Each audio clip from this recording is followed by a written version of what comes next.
নমস্কার। Friends TV আয়োজিত নিবেদিতা দাস পরিচালিত রোদের আলোয় অনুষ্ঠানে আপনাদের স্বাগত। আজকের অনুষ্ঠানে সঞ্চালনায় আমি দেবাঞ্জনা, আর আমার সাথে রয়েছে দুজন বাচিক শিল্পী যারা আমাদের এই অনুষ্ঠান কবিতা দিয়ে ভরিয়ে দেবে। আসুন তাদের সাথে একটু আলাপ করে নিই। প্রথমেই একেবারে আমার বাঁ দিকে বসে আছে ছোট্ট একটি শিল্পী। আচ্ছা, তোমার নাম বলো আমাদের। আদ্রিতা কর। আদ্রিতা কর। আচ্ছা আদ্রিতা, তুমি কোথা থেকে এসেছো? বৈশালী পার্ক। ও আচ্ছা, এটা কোন জায়গায়, কোথায় এটা, কোথায় বাড়ি তোমার, কোনখানে? বেহালায়? ও, আমি তাই ভাবছি এই জায়গাটা তো বেহালাতেই। আচ্ছা, বেহালা থেকে এসেছে আদ্রিতা কর। আর আদ্রিতা, তুমি কোন স্কুলে পড়ো? তুমি কেজি এ। ও কেজি এতে পড়ে, অনেক বড় ক্লাস। কোন স্কুল? এমপি বিল্লা। এমপি বিড়লায় পড়ে। আচ্ছা, বাড়ির কাছেই স্কুলটা? কি বাড়ির কাছেই? না, কিসে করে যেতে হয়? সে রিক্সা করে। রিক্সা করে যায়, বাবা অনেক দূর। আর তুমি আজকে আমাদের কি শোনাবে বাবু? গোরা বৈষ্ণব বাবা। ওরে বাবা, রবীন্দ্রনাথ ঠাকুরের একেবারে বিখ্যাত ছড়া গোরা বৈষ্ণব বাবা। আর আজকাল আমাদের চারপাশে কিন্তু গোরা বৈষ্ণব বাবারা সব ঘুরে বেড়াচ্ছে। আসুন আমাদের এই ছোট শিল্পীর কণ্ঠে শুনি গোরা বৈষ্ণব বাবা। তেরিটি বাজারে তার সন্ধান পেনু, গোরা বৈষ্ণব বাবা নাম নিল বেনু। শুদ্ধ নিয়মতে মুরগিরে পালিয়া, গঙ্গা জলের যোগে রাধে তার কালিয়া। মুখে জল আসে তার, চড়ে যাবে ধেনু, বড়ি করে কৌটায় বেচে পদরেণু। গোরা বৈষ্ণব বাবা, এই কবিতাটি শুনলাম আমরা আদ্রিতার কণ্ঠে। আমাদের সাথে আরেকজন ছোট বাচিক শিল্পী আছেন, তার সাথে আসুন আলাপ করে নি। সে চুপ করে বসে আছে। তোমার নাম বলো। কোয়েল বিশ্বাস। কোয়েল বিশ্বাস। কোয়েল, তুমি কি আবৃত্তি শেখো? হ্যাঁ। আচ্ছা, তুমি কোন ক্লাসে পড়ো? ক্লাস 5। আচ্ছা, ক্লাস 5-এ পড়ে কোয়েল। কোয়েল, তুমি কোথা থেকে এসেছো? আমি দমদম থেকে এসেছি। ও আচ্ছা, দমদম থেকে এসেছে কোয়েল। দেখুন, এই অনুষ্ঠানে আমরা সবাই কিরকম এক সূত্রে বাঁধা পড়ে যাই। কোথায় বেহালা আর কোথায় দমদম, আমরা সবাই এক সূত্রে বাঁধা। আর এখানেই বোধহয় পৃথিবীটা গোল। কোয়েল, তুমি আজকে প্রথম কি কবিতা শোনাবে? লুকোচুরি। লুকোচুরি, বাহ। রবি ঠাকুরের কবিতা দিয়েই আমরা আমাদের অনুষ্ঠান শুরু করছি। দুই শিল্পী কিন্তু আজকে প্রথম কবিতাটি রেখেছে রবি ঠাকুরের। শুরু করো। আমি যদি দুষ্টুমি করে চাপার গাছে চাপা হয়ে ফুটি, ভোরের বেলা মাগো ডালের পরে কচি পাতায় করে লুটোপুটি, তবে তুমি আমার কাছে হারো, তখন কি মা চিনতে আমায় পারো? তুমি ডাকো খোকা কোথায় ওরে, আমি শুধু হাসি চুপটি করে। যখন তুমি থাকবে যে কাজ নিয়ে, সবই আমি দেখব নয়ন মেলে। স্নানটি করে চাপার তলা দিয়ে আসবে তুমি পিঠেতে চুল ফেলে। এখান দিয়ে পুজোর ঘরে যাবে, দূরের থেকে ফুলের গন্ধ পাবে, তখন তুমি বুঝতে পারবে না সে তোমার খোকার গায়ের গন্ধ আসে। দুপুর বেলায় মহাভারত হাতে বসবে তুমি সবার খাওয়া হলে, গাছের ছায়া ঘরের জানালাতে পড়বে এসে তোমার পিঠে কোলে। আমি আমার ছোট্ট ছায়াখানি দোলাবো তোর বইয়ের পরে আনি, তখন তুমি বুঝতে পারবে না সে তোমার চোখে খোকার ছায়া ভাসে। সন্ধেবেলায় প্রদীপখানি জেলে যখন তুমি যাবে গোয়াল ঘরে, তখন আমি ফুলের খেলা খেলে টুপ করে মা পড়ব ভুয়ে ঝরে। আবার আমি তোমার খোকা হব, গল্প বলো তোমায় গিয়ে কব। তুমি বলবে দুষ্টু ছিলি কোথা, আমি বলবো বলবো না সে কথা। খুব সুন্দর, খুব সুন্দর। আচ্ছা কোয়েল, তুমি কবিতার সঙ্গে সঙ্গে আরো কিছু করো, মানে পড়াশোনার পাশাপাশি আর কিছু শেখো বা করো? আমি গান শিখি আর আঁকা শিখি। বাহ, গান শেখে আর আঁকা শেখে, তার সাথে সাথে কবিতা, খুব ভালো। আচ্ছা এবার আমরা ছোট্ট আদ্রিতার কাছে যাব। আদ্রিতা, তুমি আমাদের একবার কি কবিতা শোনাবে বলো? ডান পিঠে। ডান পিঠে? আবোল তাবোলের ডান পিঠে? আচ্ছা, তা তুমি কি ওই ডান পিঠে ছেলেটার মতো তুমি নিজে কি একটু ডান পিঠে? না। না, একদম শান্ত হয়ে বসে আছে, সত্যিই তাই। বেশ, আদ্রিতা কিন্তু নিজে শান্ত হলেও কবিতাটা করবে ডান পিঠে। বলো। বাপ রে, কি ডান পিঠে ছেলে, কোনোদিন ফাঁসি যাবে নয় যাবে জেলে। একটা সে ভুষে যে আঠা মেখে মুখে, ঠাই ঠাই শিশি ভাঙে স্লেট দিয়ে ঠুকে। অন্যটা হামা দিয়ে আলমারি চড়ে, খাট থেকে রাগ করে ধুমধাম পড়ে। বাপ রে, কি ডান পিঠে ছেলে, শিলনোড়া খেতে চায় দুধ ভাত ফেলে। একটা সে দান নেই, জিভ দিয়ে ঘষে, এক মনে মোমবাতি দেশলাই চষে। 8 জন ঘরময় নীলকালি গুলে, কপ কপ মাছি ধরে মুখে দেয় তুলে। বাপ রে, কি ডান পিঠে ছেলে, খুন হতো টম চাচা ওই রুটি খেলে। সন্দেহ শুকে বুড়ো মুখে নাই তোলে, রেগে তাই 2 ভাই ফোস ফোস বলে। ন্যাড়া চুল খাড়া হয়ে রাঙা হয়ে রাগে, বাপ বাপ বলে চাচা লাফ দিয়ে ভাগে। বাপ বাপ বলে চাচা লাফ দিয়ে ভাগে। খুব সুন্দর হয়েছে, খুব সুন্দর হয়েছে আদ্রিতা। আর আদ্রিতা, তোমার স্কুলে বন্ধু আছে কতজন বন্ধু? 10 জন? বাবা, 10 জন বন্ধু। আর এই 10 জন বন্ধুর মধ্যে এইরকম ডান পিঠে কজন আছে? একজন? আচ্ছা, একজন আছে এইরকম ডান পিঠে। আর সেই ডান পিঠে বন্ধুটাকে কি তুমি এই কবিতাটা শুনিয়েছো?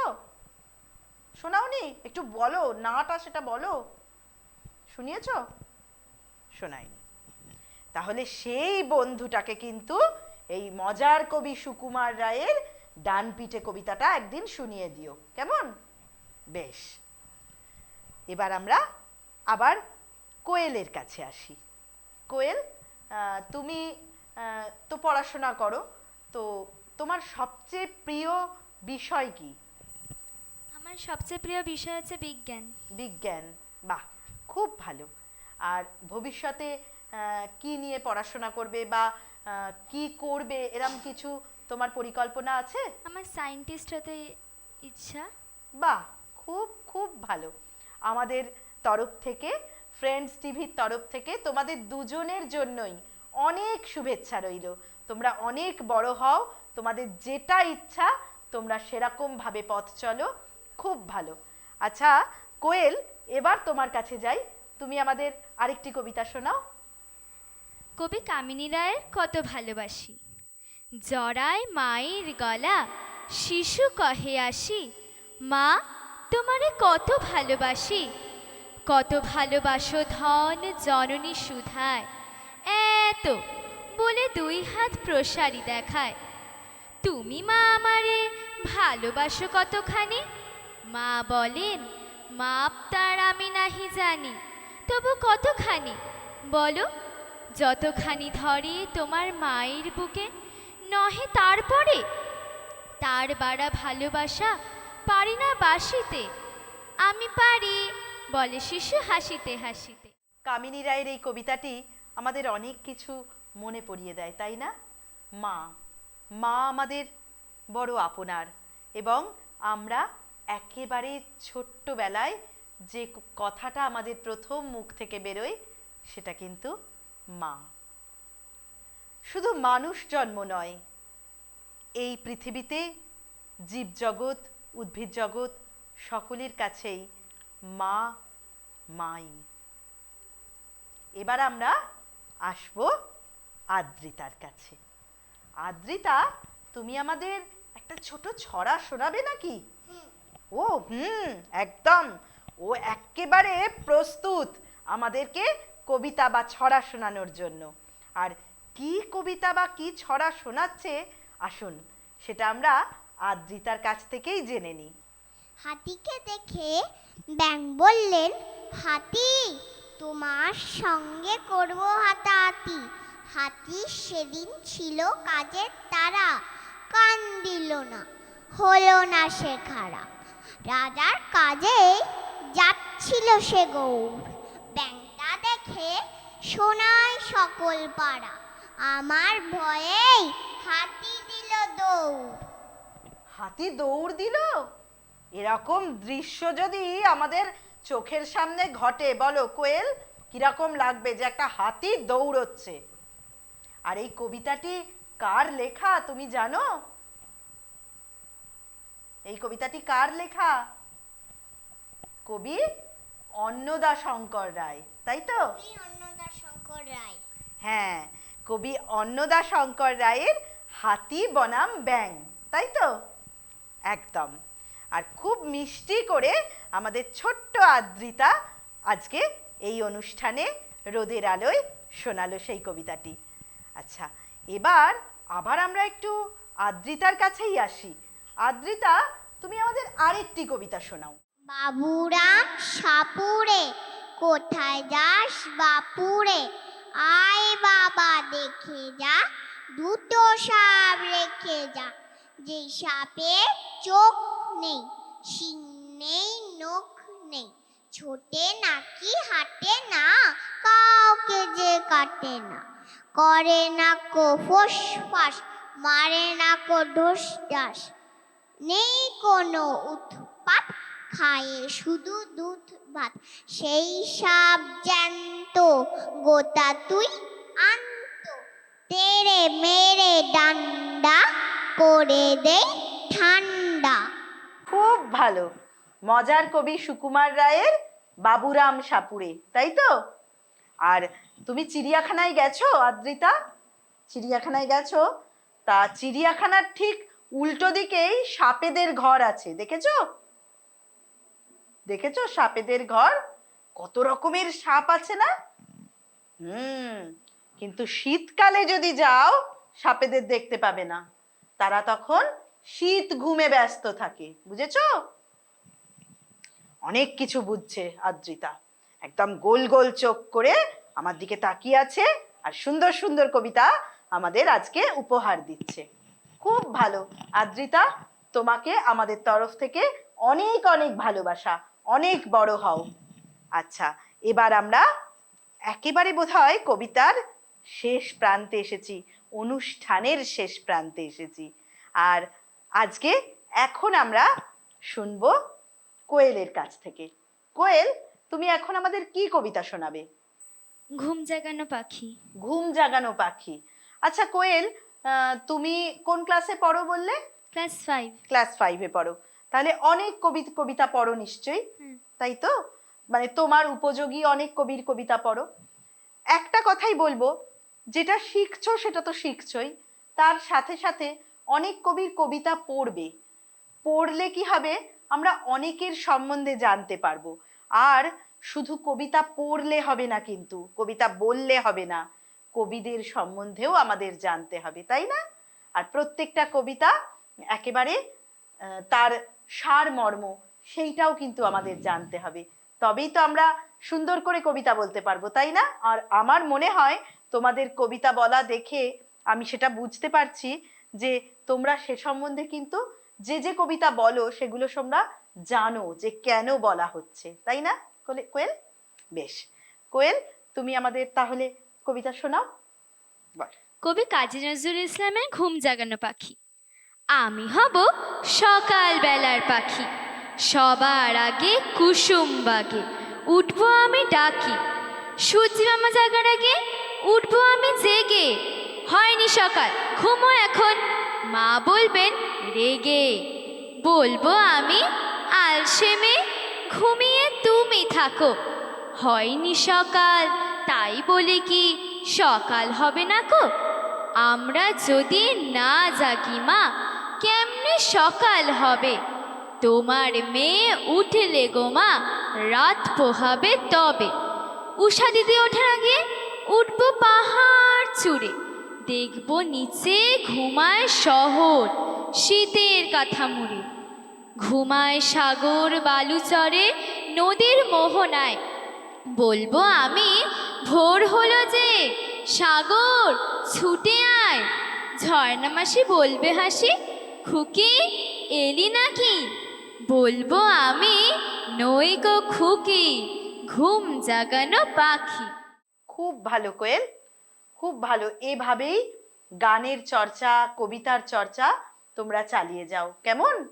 আচ্ছা আদ্রিতা, জামাটা তো খুব সুন্দর, খুব সুন্দর করে সেজে এসেছো তোমরা, খুব ভালো। আচ্ছা কোয়েল, তোমাদের বেড়াতে যেতে ভালো লাগে? আদ্রিতা, তোমার বেড়াতে যেতে ভালো লাগে, তাই না? আর আমরা যদি বেড়াতে গিয়ে কোথাও একটা হারিয়ে যাই, কি ভালোই না হবে না? সবাই আমাদের খুঁজবে, আমরা এক মুহূর্তের জন্য সবার চোখের আড়ালে হয়ে যাব। সেরকমই একটা হারানোর কবিতা যদি আমরা এখন কোয়েলের কাছ থেকে শুনি, দর্শক বন্ধুরা কেমন লাগবে আপনাদের? আসুন, প্রেমেন্দ্র মিত্রের হারিয়ে এই কবিতাটা আমরা এখন কোয়েলের কাছ থেকে শুনি। কোনোদিন গেছো কি হারিয়ে, হাট বাট নগর ছাড়িয়ে, দিশাহারা মাঠে একটি শিমুল গাছ নিয়ে আকাশের বেলা যেথা কাটে? সেখানে অনেক পথ খুঁজে পৃথিবী শুয়েছে চোখ বুজে, এলিয়ে হৃদয়। শিয়রে শিমুল শুধু একা চুপ করে রয়। পথ খুঁজে যারা হয়রান, কোনোদিন সেই ময়দান তারা পেয়ে যায়। হঠাৎ অবাক হয়ে আশেপাশে ওপরে তাকায়। কোনো পথ যেখানেতে নেই, সেখানেই মেলে একঘেয়ে আরেক আশার। সব পথ হারাবার পর বুঝে খোঁজ মেলে আপনার। একদিন যেও না হারিয়ে, চেনা মুখ শহর ছাড়িয়ে, অজানা প্রান্তরে একটি শিমুল আর আকাশ, যেখানে মুখোমুখি চায় পরস্পরে। এই শহরের কোলাহল থেকে একদিনের জন্য আমাদের কিন্তু হারিয়ে যেতে মন্দ লাগে না, তাই না? যেখানে পড়াশোনার চাপ থাকবে না, যেখানে বকুনি থাকবে না, যেখানে ধমক থাকবে না, যেখানে কোনো কিছুর চাপ থাকবে না, শুধু আমরা ঘুরবো, আনন্দ করব আর কবিতা বলবো, তাই তো? এক্কেবারে। আর এই নিয়েই, এই আনন্দের রেশ নিয়েই আজকের রোদের আলোয় এই পর্যন্তই। দর্শক বন্ধুরা, আপনারা আমাদের সঙ্গে ছিলেন, আপনাদের অনেক অনেক ধন্যবাদ। আর এটুকুই বলি, আপনারা আমাদের সঙ্গে থাকুন, থাকুন ফ্রেন্ডস টিভির সঙ্গে। আজকের মতো বিদায় নিচ্ছি আমি দেবাঞ্জনা। ধন্যবাদ।